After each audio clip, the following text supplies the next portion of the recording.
Good morning, class. In today's English class, we are going to see Unit 2. Let us read. In this, we are going to see a story named The New Start. So, what is the title? The New Start. In this, we are going to see about a boy. The boy's name is Tenzin. Now, let us read about him. Okay. Tenzin, a boy from Tibet, was forced out of his country. He writes about his experiences in his journal. Let us read about his experience. So now let's read about his experience. This story is a real life incident of a person named Tenzin. Now let us read what he experienced after forced out of his country. My name is Tenzin. I am from Tibet. From Tibet, we first migrated to Himachal Pradesh in India. While we lived in a refugee camp in India, I learned a few words of English. From Himachal Pradesh, we moved to Karnataka. So he introduces himself as Tenzin and he is from Tibet. And since they were forced to go out of Tibet, they migrated and came to Himachal Pradesh in India. So migrated means moving from one place to another. Okay. So first they lived in a refugee camp. It is specially for migrated people, the one who moves from one place to another. Okay, so in that camp, he learned a few words of English, and then from Himachal Pradesh, they moved to Karnataka. So this is the map. So this is Tibet. Now it's a part of China. Okay. My family had a hard time adjusting to this new country. We moved many times. We first lived in McLeodganj and then we moved to Mysore, and from Mysore we went to Gurupura and then to Kollegal. I was tired and homesick. Finally, we decided to come back and settle in Gurupura. So Tenzin explains about his hard time in adjusting to the new country, and his family also finds hard to adjust to the new country. They moved from one place to another. First, they lived in McLeodganj and then to Mysore, from Mysore to Gurupura, then to Kollegal. And when Tenzin was tired and homesick, they again came back and settled in Gurupura. Beginning a new life in a new place was not easy. We didn't understand the system in India. So beginning a new life is not always an easy task, right?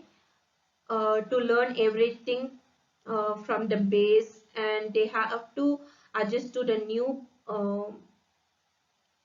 system, and they don't understand the system of India, how things happen in India. We didn't know how to get a house. Shopping for food was the most difficult job. We didn't know the names of the items we wanted to buy. They also don't know the language, so they felt very hard in getting a house, and also they found difficult to get food and also to know the names of the items they wanted to buy. We asked the refugee relief group to help us. They arranged a house for us and showed us where to buy what we needed. They even helped us get admission to the school close to our house. I started going to school. In the beginning, I didn't understand anything. I often thought of my friends in Tibet. I would cry every day after I returned from school. I wanted to go back to my school and my friends. So they asked a refugee relief group to help them to arrange a house and to buy products for their needs. They also arranged it for them, and they also helped Tenzin in getting admission to the school closer to their house. And he started going to school. In the beginning, he couldn't able to understand anything, and he always had a thought of his friends in Tibet, and he used to cry every day after he returned from school, thinking of going back to his school to meet his friends in Tibet. Every year, we need to go to the government office and get our book signed. Mother says that if we miss getting it signed, then we will have to leave India too. So they have a procedure that every year they have to go to government office and get their book signed. Just like how you maintain a class note and get it signed from your teacher, they have to get their book signed from government office every year. His mother says that it is very important to get it signed. If they miss getting it signed, they have to leave India. And then he continues. Now I have made friends here. There is Julie, my art and craft teacher. She is a very nice person. She helps me learn English words. So he speaks about his friends who he made in India, mainly in his school.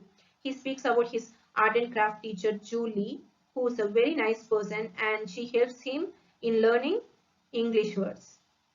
And he continues speaking about his friends in school. Miss Mallika is also a wonderful teacher. She teaches me computers. I have a friend whose name is Binsa. She is from Nepal.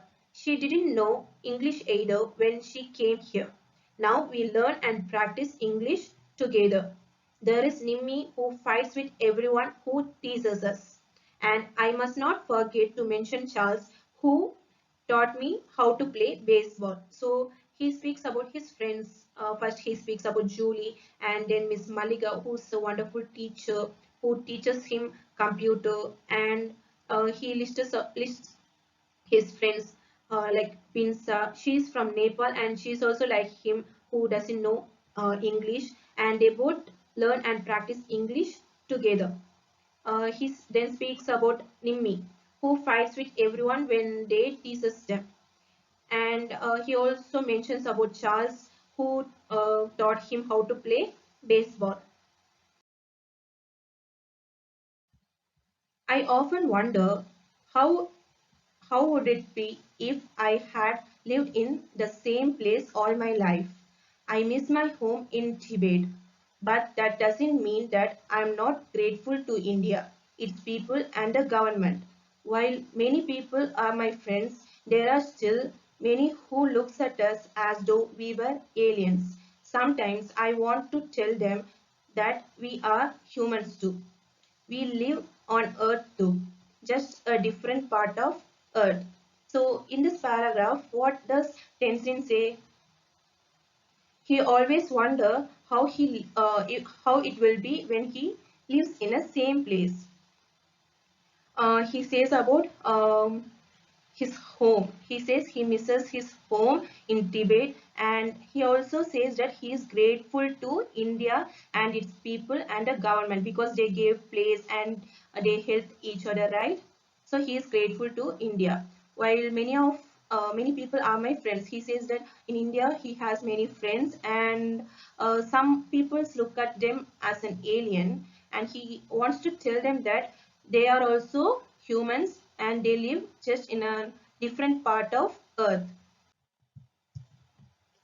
Our history teacher tells us that as people who made the boundaries of the countries, we drew the lines before, we draw the lines now, and we will continue to draw new lines. I think we would not stop braving lives unless we realize that we are all one. We all are humans and we live together on earth. We need to share and grow with each other. So his history teacher taught him that people are the one who made the boundaries of the countries. Once they drew the lines, and we are still drawing the lines, and we will continue drawing new lines, which means we will continue separating new countries. And he thinks that we will not stop braving lives until we realize that we are all one.